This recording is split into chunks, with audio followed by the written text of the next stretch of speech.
አሁን ግን በሕግና በነቢያት የተመሰከረለት የእግዚአብሔር ጽድቅ ያለ ሕግ ተገልጧል።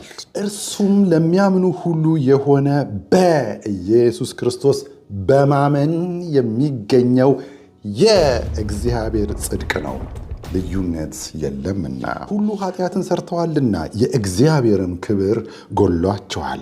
በኢየሱስ ክርስቶስም በሆነው ቤዛነት በኩል እንዲያው በጸጋው ይጸድቃሉ። ትምክህት እንግዲህ ወዴት ነው? እሱ ቀርቷል። በየትኛው ሕግ ነው? በሥራ ሕግ ነውን?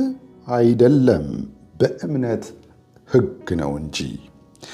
ሰው ያለ ሕግ ሥራ በእምነት እንዲጸድቅ እንቆጥራለንና። ጽድቁ የእግዚአብሔር ድነቱ በእምነት እንደሆነ በግልጽ ከሚያስተምሩ በርካታ የመጽሐፍ ቅዱስ ክፍሎች አንዱ ነበረ።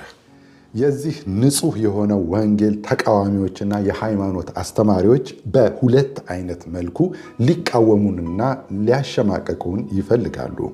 አንደኞቹ ይህንን ንጹሕ የሆነውን ትምህርት በሐዋርያቶች ላይ የተመሰረተውን ትምህርታችንን ከሆኑ 100 ዓመት በፊት በተነሱ ሰዎች አስተምሮ ላይ ወስደው ሊለጥፉብን ይፈልጋሉ።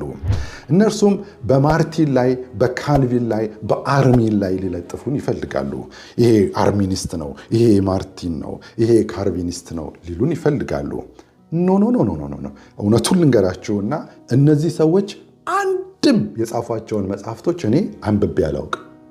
እኔ እነዚህ ሰዎች ልክ ይሁኑ አይሁኑ እኔ ምን አገባኝ ስለ እነዚህ ሰዎች። ቤተ ክርስቲያን እኮ የተመሰረተችው በአርሚን እና በካልቪን ላይ ሳይሆን በሐዋርያትና በነቢያት ላይ ነው። ስለዚህ ኢየሱስ ምን አለ፣ ጳውሎስ ምን አለ፣ ጴጥሮስ ምን አለ፣ ዮሐንስ ምን አለ፣ አንደኛ ቆሮንቶስ ምን ይላል፣ ሁለተኛ ቆሮንቶስ ምን ይላል ነው እንጂ ካልቪን ምን አለ፣ ማርቲን ምን አለ፣ አርሚን ምን አለ ምን አገባኝ እኔ ምንስ ቢሉ። ትምህርታችንን ከነዚህ ሰዎች ጋር አትለጥፉብን፣ አላውቃቸው።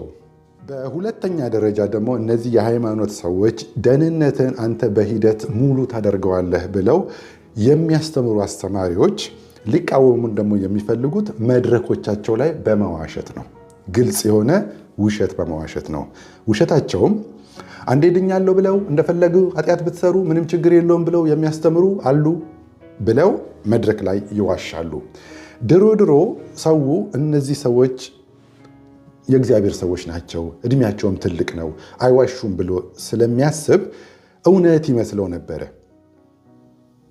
እናንተ ግን መድረክ ላይ ወይም በትምህርቱ አንዴ ስለዳናችሁ እንደፈለጋችሁ ኃጢአት ስሩ ምንም ችግር የለውም ብሎ ያስተማረ አስተማሪ ሰምታችሁ ታውቃላችሁ? አታውቁም። እኔም ሰምቼ አላውቅም። ሰው ግን እነዚህ ሰዎች ሲያወሩ ይሰማቸው ነበረ።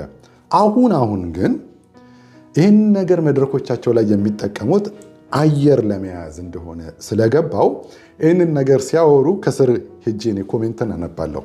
ኮሜንቱ ኧረ እኛ እንደዚህ ብሎ የሚያስተምር አስተማሪ ሰምተን አናውቅም፣ አንዴ ስለዳናችሁ እንደፈለጋችሁ ኃጢአት ስሩ ብሎ ያስተማረ አስተማሪ እኔ ሰምቼ አላውቅም የሚል ኮሜንቶች በጣም እያየው ነው ማለት ነው። ስለዚህ እቺ የሐሰት ካርታችሁን አውጥታችሁ ጣሏት። ከዚህ በኋላ አታዋጣችሁም። እንደዚህ እየዋሹ አየር ይዞ የራስን የሕግ ትምህርት ማስተማር ከዚህ በኋላ የለም። ህዝቡ ነቅቷል። ስለዚህ የቆምኩት በሐዋርያቱና በነቢያቱ መሰረት ላይ ነው እንጂ በነ ካልቪን፣ አርሚን፣ ማርቲን ትምህርት ላይ አይደለም። መጽሐፍ ሲናገር ማንም ሲናገር እንደ ካልቪን እንደ ማርቲን ሳይሆን እንደ እግዚአብሔር ቃል ይናገር ነው የሚለው።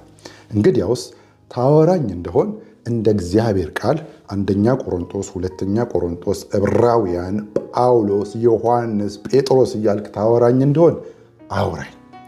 በተረፈ ግን ቴዎሎጂ ቀመስ መሆንን ለመናገር መተህ እዚህ የማታውቃቸውን ፈረንጆች ማርቲን፣ ካልቪን፣ አርሚን እያልክ የምትዘባረቅብኝ ከሆነ የኔ ቴዎሎጂ ይሄ ነው የምትለኝ ከሆነ ና ልንገርህ በጆሮህ የቴዎሎጂ ሰርተፍኬትህን አከራዩ።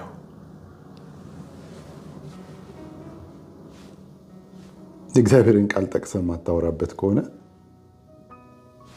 ምን ይጠቅማል?